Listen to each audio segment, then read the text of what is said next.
Dear student, अब हम लोग चर्चा करेंगे अध्याय चौथा, परमाणु की संरचना, कक्षा 9वीं, विषय विज्ञान और क्लास 9th का।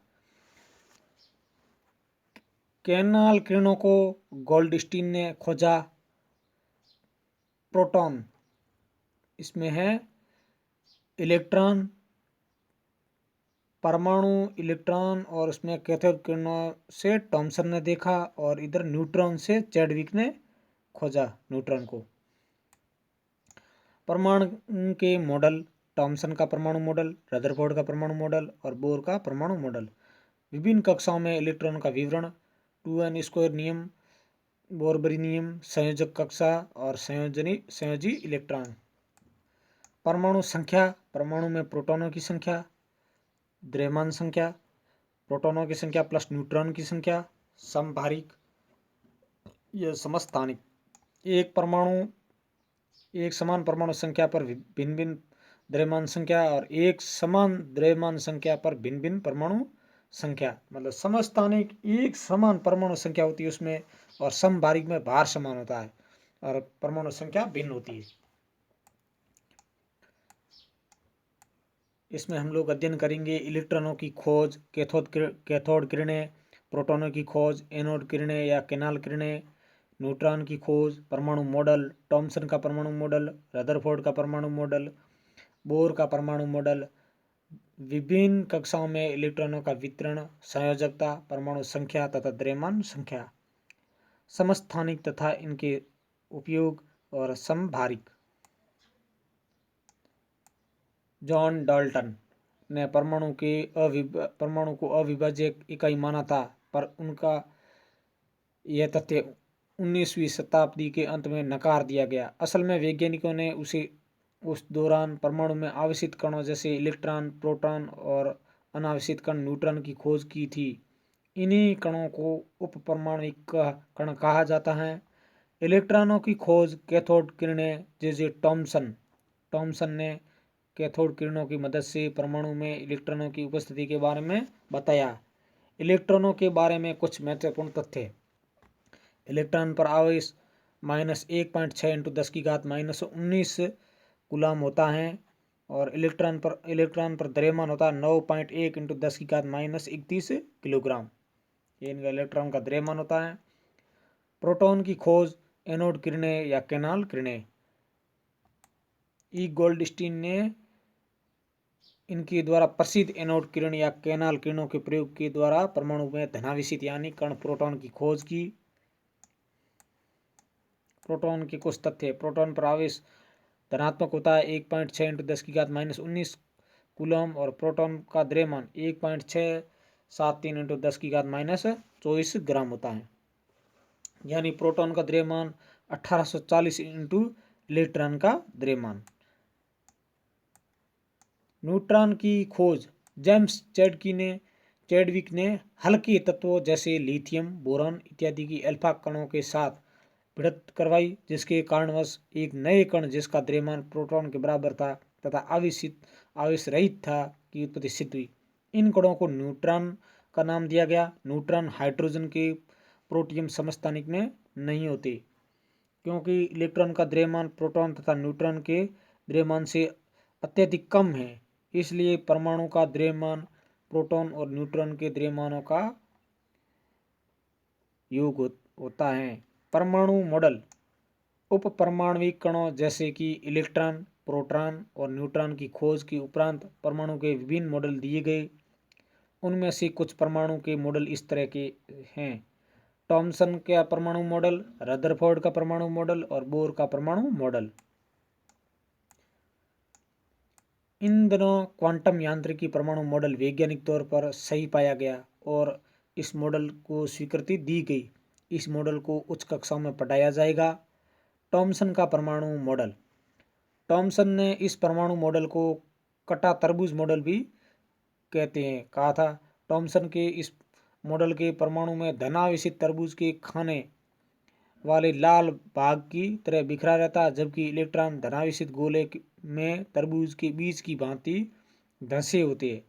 धनावेशित गोला और इसमें ये इलेक्ट्रॉन।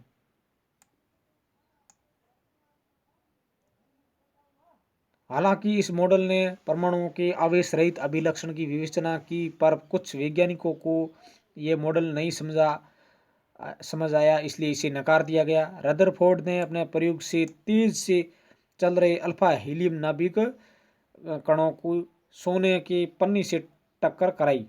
रदरफोर्ड के प्रयोग के परिणाम: ज्यादातर अल्फा कण बिना मुड़े सोने के पन्नी से सीधे निकल गए। कुछ अल्फा कणों निम्न कोणों से मुड़े। प्रत्येक 12,000 कणों में से एक कण वापस आ गया। अपने प्रयोग के परिणामों के आधार पर रदरफोर्ड ने निम्नलिखित निष्कर्ष निकाले। परमाणु के भीतर का अधिकतर भाग खाली है, क्योंकि अधिकतर अल्फा कण बिना मुड़े सोने की पन्नी से बाहर निकल जाते हैं। परमाणु के बीच एक धनावेशित गोला है जिसे नाभिक कहा जाता है, क्योंकि 12,000 में से एक अल्फा कण वापस आ गया।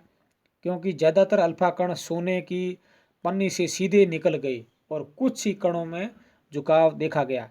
इस आधार पर यह निष्कर्ष निकाला गया कि परमाणु के भीतर ज्यादातर भाग खाली है और नाभिक इस खाली भाग का बहुत छोटा से छोटा भाग में मौजूद होता है। नाभिक का आयतन 10⁻⁻5 गुना परमाणु के आयतन के बराबर होता है, मतलब छोटा होता है उसके आयतन से। नाभिक का आयतन बराबर 10⁻⁻5 इंटू परमाणु का आयतन। परमाणु का संपूर्ण द्रव्यमान उसके नाभिक में होता है। अपने प्रयोग के आधार पर रदरफोर्ड ने परमाणु का मॉडल प्रस्तुत किया, जिसमें निम्नलिखित विशेषताएं थी। परमाणु का केंद्र धनावेशित होता है, जिसे नाभिक कहा जाता है। एक परमाणु का संपूर्ण द्रव्यमान नाभिक में होता है। इलेक्ट्रॉन नाभिक के चारों ओर वलयाकार मार्ग में चक्कर लगाते हैं, मतलब एक तरह से वृत्ताकार पथ पर। नाभिक का आकार परमाणु के आकार की तुलना में काफी कम होता है। अब रदरफोर्ड के परमाणु मॉडल की कमियां। रदरफोर्ड के अनुसार इलेक्ट्रॉन नाभिक के चारों ओर वलयाकार मार्ग में चक्कर लगाते हैं, किंतु आवेशित होने के कारण ये कण अपनी ऊर्जा निरंतर खोते रहते हैं, जिसके कारण वे अंततः नाभिक में प्रवेश कर परमाणु को अस्थिर बनाते हैं। ये रदरफोर्ड परमाणु मॉडल की सबसे बड़ी कमी थी, जिसे रदरफोर्ड समझा नहीं पाया, क्योंकि उन्होंने ऐसे कहा था कि वह इलेक्ट्रॉन घूमता घूमता धीरे धीरे नाभिक में गिर जाएगा और परमाणु का अस्तित्व समाप्त हो जाएगा, लेकिन ऐसा नहीं है, इसलिए ये इसकी बड़ी कमी थी। बोर का परमाणु मॉडल। रदरफोर्ड मॉडल की कमी का निवारण बोर के परमाणु मॉडल से हुआ। नील्स बोर ने 1912 में परमाणु के बारे में अपना मॉडल प्रस्तुत किया, जिससे निम्नलिखित तथ्य मौजूद थे, जिसमें इलेक्ट्रॉन केवल कुछ निश्चित कक्षाओं में ही चक्कर लगा सकते हैं, जिन्हें इलेक्ट्रॉन की निर्धारित कक्षा कहते हैं। इन निर्धारित कक्षाओं में चक्कर लगाते हुए ये इलेक्ट्रॉन अपनी ऊर्जा का विकिरण नहीं करते, मतलब ऊर्जा को खोते नहीं है। किसी भी परमाणु के इलेक्ट्रॉन की ऊर्जा में बदलाव इन इलेक्ट्रॉनों की कक्षाओं में स्थानांतरण के कारण होता है, मतलब उच्च कक्षा में जाते हैं या निम्न कक्षा में आते हैं। निम्न कक्षा में आते हैं तो ऊर्जा खोते हैं और उसमें जाते हैं तो अवशोषित करते हैं। नाभिक n=1 K कक्षा और n=2 L कक्षा और n=3 तो M कक्षा और n=4 तो N कक्षा, मतलब KLMN कक्षा, जैसा n का मान होगा वैसे। अब उस कक्षा में जा रहा है तो अवशोषण करेगा और निम्न कक्षा में जा रहा है तो ऊर्जा का विकिरण, मतलब एक तरह से वह ऊर्जा को उत्सर्जित करेगा। परमाणु संख्या। किसी भी परमाणु में प्रोटॉनों की कुल संख्या का मान उसकी परमाणु संख्या कहलाती है। परमाणु संख्या किसी भी परमाणु का परिचायक होता है। इसमें बदलाव किसी भी परिणाम के स्वरूप को बदल देता है। परमाणु संख्या Z द्वारा प्रदर्शित की जाती है। Z=Np परमाणु प्रोटॉनों की संख्या।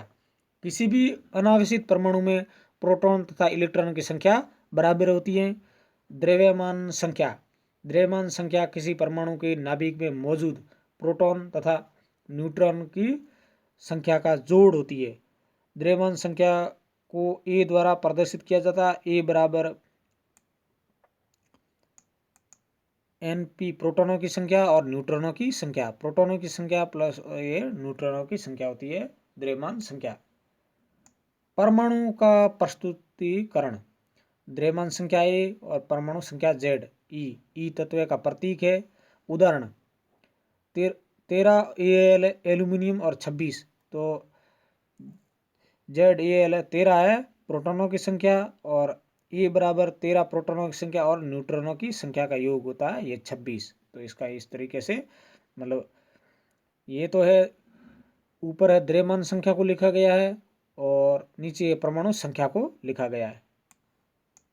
द्रव्यमान संख्या को ए से प्रदर्शित करते और परमाणु संख्या को जेड से प्रदर्शित करते। तो इसकी परमाणु संख्या 13 और द्रव्यमान संख्या 26 एल्यूमिनियम की। निम्नलिखित परमाणु में प्रोटॉन तथा इलेक्ट्रॉन और न्यूट्रॉनों की संख्या बताइए। अब ए दिया है 13 क्लोरीन मतलब 35, तो इसकी परमाणु संख्या कितनी है 13 है और द्रव्यमान संख्या है 35, और बी है 11 Ma और इसकी 23 द्रव्यमान संख्या है। तो 17 और क्लोरीन में 17 प्रोटॉनों की संख्या है और क्लोरीन आवेश रहित है, तो अर्थात इसमें इलेक्ट्रॉन और प्रोटॉनों की संख्या बराबर होगी, तो अर्थात इलेक्ट्रॉनों की संख्या Ne, इसलिए इसका द्रव्यमान संख्या 35 और परमाणु संख्या है 13। इसी के साथ में हमारा चौथा अध्याय कंप्लीट हुआ और इस अध्याय से जो भी थ्योरी थी हम लोगों ने इन थ्योरी के बारे में विस्तृत पढ़ लिया। तो सभी विद्यार्थियों से एक ही निवेदन है कि इस वीडियो को देखने के बाद में चैनल को सब्सक्राइब ज़रूर कर लीजिए और बेल आइकन को भी प्रेस कर दीजिए ताकि शिक्षा से जुड़ा हुआ जो भी वीडियो अपलोड करूँ वह आप बालकों तक पहुँच पाए। सभी विद्यार्थियों से एक ही अनुरोध है कि आप निरंतर पढ़ते रहिए और एक दिन अपने माँ बाप का सपना भी साकार कीजिए। इसी के साथ में मैं प्रकाश चंद पातलिया मेरे प्यारे विद्यार्थियों को अपने गहरे दिल से धन्यवाद देता हूँ मेरी वीडियो को देखने के लिए। और प्यारे बालकों, चैनल को सब्सक्राइब करना मत भूलिए और लाइक भी कीजिए वीडियो को और शेयर भी कीजिए। Thank you.